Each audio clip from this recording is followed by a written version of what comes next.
When you are feeling that money is really in short supply and if you're feeling broke, I know the pain and the hardship and struggle it can feel like, but I can assure you it will not last forever. And in this video, I want to give you some very practical advice.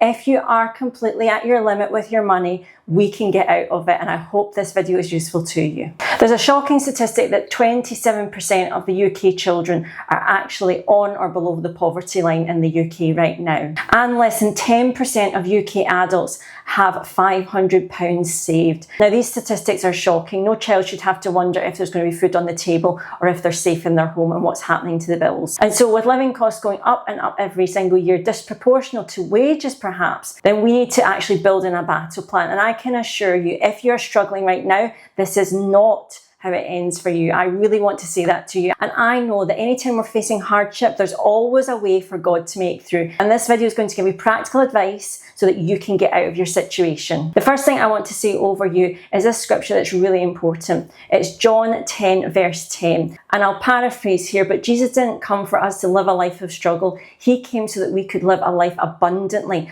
Abundantly means also financially being catered for and having more than we need. Financially also means having the things you need and not being in constant struggle of where the next pound is going to come from. Now, my own experiences as a mother, I have had to be on the benefit system. I've had to live on these things. So if it's needed for a temporary amount of time, there is absolutely no shame in that. If you've put into the taxpayer system, you're contributing to society. There's benefits and ways for you to get income that allow you to actually rebuild. So first step is make sure you're getting all the benefits that you're entitled to. And even different parts of the UK have different programs. Make sure you're signed up for everything you can. And the final thing before I get started is there are actually many charities who will help you free of charge, and that's the key thing here. There's information out there that will change your life for the better without you having to pay for it. One of the charities I really recommend is called CAP, Christians Against Poverty. They have budgeting courses, debt management courses, advisors that you can speak to free of charge. So speak to them if you're struggling.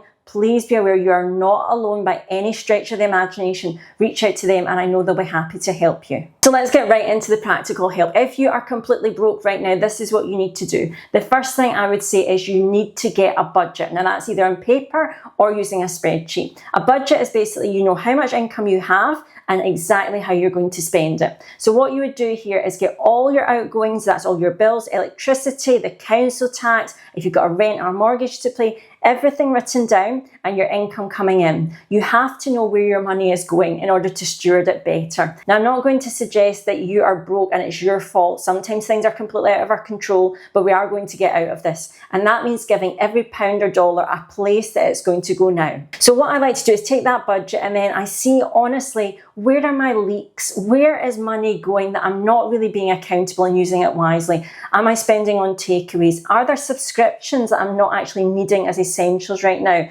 So I would say if you've got Netflix, Amazon, any of these things, and you are broke and really struggling even with debt, you need to get rid of them, even temporary. Now, I know what you're saying, that may be a hard choice, but there is YouTube, there's free ways that you can still watch videos and enjoy things. So give up these things temporary for a better reward. Another tip for doing a budget that I like to apply is have all your bills come out when you get paid. So for example, if you get paid on the 31st of a month or the end of a month, have your bills come out as quickly as possible. Then you know the money left over is for food and petrol and living the rest of the month. The next thing you need to do if you're feeling completely stuck and there's just a real lack of money is we need to apply the biblical principle about having 7 or 8 income sources. That's right, the Bible tells us very clearly even how to manage money, would you believe? And there's a scripture that talks about dividing your income at least 7 or 8 ways to build that stronghold and strong foundation. Do not worry if you don't have 7 or 8 sources right now, you're in the right place. My channel has lots of ways that you can make passive incomes and ideas for you to start businesses. 7 or 8 incomes is actually easier than you think. You probably already have savings. You probably even have some things, you might have some investments somewhere as well. Very quickly you can build up those income sources. So I'm going to challenge you. Think of one way you could make money that's not necessarily giving up more time for it. Go and look at other videos on my channel for suggestions. And today is the day to start it. Now, if you're feeling overwhelmed, I know time will be a factor for you. I'm a busy mum as well. I know what it's like. You're having to run our household and do other things. I would set myself the challenge of even giving up 15 or 20 minutes to work on a new business idea. That amount of time with focus, you can achieve great things over over time, consistently every day. The next thing I would say to get out of that struggle with money is research everything available to you. We touched upon this before, but now it is your time to make sure you're claiming everything you're entitled to. We're talking grants, even if there's some ways that you can get bursaries, perhaps if you were in education. You've got to really look at everything, because often these information points aren't available that easily. But you can speak to Citizen Advice, the Job Centre. They'll all be aware of exactly what benefits are available to people in your situation based on your income as well. Now, another thing is make sure you're paying the right tax. This is another really easy loophole that people get stuck into. If you work for someone, check that you're paying the right level code, and also if possible you can complete a self-assessment even if you are employed. Often you'll get money back because your employer is charging you too much by default. The next suggestion I have for you is a very obvious one, but I'm a Christian, and so the first place I go when I'm really struggling and I think there's something that I need to change is I go to God in prayer and I read my Bible. And I'm really going to encourage you, if you've never done this before, if you've never talked to God in prayer, now is the time to start. This situation is where we can learn and grow from it. Have that honest reflection with God, pray, ask for His wisdom. He will answer and He'll tell you how to get out of it. The next suggestion I would make is it might be time for a change. Is it a time that you need to think about having a different job? If the books aren't balancing with the income that you've got, this is maybe a chance that you're meant to upgrade your job and get a different one. Are you even meant to live somewhere else? There's lots of questions that come out when we feel that struggle happening. It's often a little nudge to say, is this actually how life is meant to be for your best setup in the future?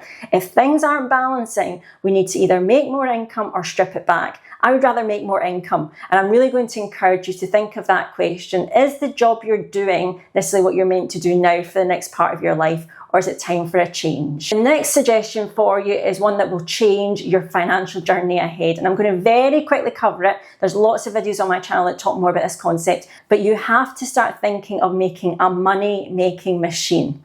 Now, this is a diagram that I'll talk you through very briefly what I mean. So a money-making machine is how we steward our money. We have money coming in and then automatically we know exactly what we're going to do with it. And it's going to go to all the places that will allow it to be stewarded well and multiply and grow. That's our job really. Everything we get, God is asking for us to multiply and use wisely. So I created this concept of seeing like a money-making machine in my head.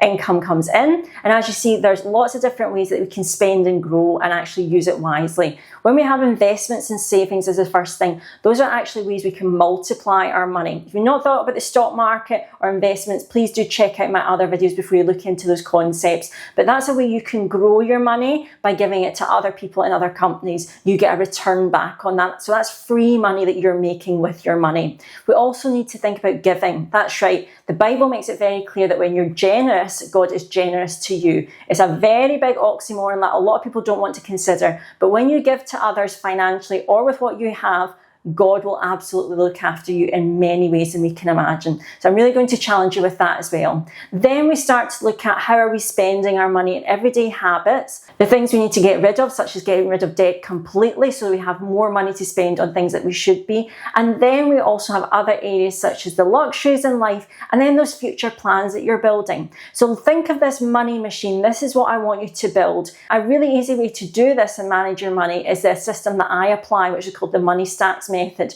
It's actually allocating a percentage to each of those ways that we use money: investments, savings, and lifestyle and building for the future. You allocate a percentage, and then as soon as money comes in, automatically you know how much money to fire at these different areas of your money spending and using. I really advise you check out my other videos for more on this concept. The next thing I'm going to suggest to you is paying off your debt quicker. Now, I know when you're struggling, it's the last thing you want to do, but the chances are that you might have debt that's using up some of your income. And the reason is it's going to cost you a lot more money than the amount of money that you borrowed. And then you're also enslaved to someone else who can demand their money back, change the terms and conditions. They can do whatever they want and really put fear into you. We don't want that to continue any further. And so I apply the 10% rule if I can here. What I mean by this is every time you've got a minimum payment on debt, I try to add on 10% of that monthly payment. Now, what happens is it's usually a small amount. Let's say the monthly payment is £50. It then makes it £55. You're actually then adding on an extra payment every 10 payments to your payment plan. So that means you're cutting into the time of the debt and you're paying it off quicker, so there's less interest. It's a really great concept if you can apply it. That way you're out of debt quicker and you can spend on things that really matter and things you love. I talk about this in one of my other videos where actually with a mortgage, for example, if you applied this principle, a 25-year mortgage would on average drop down to nearly 22 years, depending on the interest rates, of course. So that's a huge term that we've dropped off the mortgage, and actually we saved quite a lot of money as well. I'm going to link that video down below that you can go and check that out. Now I want to really summarize, all of these things are very practical steps. There is help out there, you are not alone, so please believe me on that. You can go and ask people to help you as you build your budget, build out your strategy to get out of debt. You have to take action though. This is not how you're meant to live, and I really do encourage you, please pray and read your Bible. God will give you the wisdom that you need to get out of this situation. Be a fantastic testimony of how God helped you, and I truly believe He will help you in the future with your money as well. Remember, this is only temporary, and I really do say that. It can feel like this is going to be life for a long time, but that's a lie from the enemy. That is not the truth. God doesn't want you to be struggling. He wants to use it as an opportunity to work with you to get out of it and maybe even change some aspects of your life. My final thing I would suggest is be open to new opportunities coming your way as well to make money. Do not think that you're always stuck doing the job that you have been doing for years and years. Be open to new things that allow you to have an easier flow of money and create a great future ahead. So thank you so much for watching today. I hope it's been really useful if you are in this situation. You're not alone. I've had to do it in my own life, and especially when you're a single parent, it can feel like there's nobody around to help you. That's not the case. And I really do hope this video has given you that hope and practical steps to make it happen. Thank you so much for watching today. I'll speak to you very soon.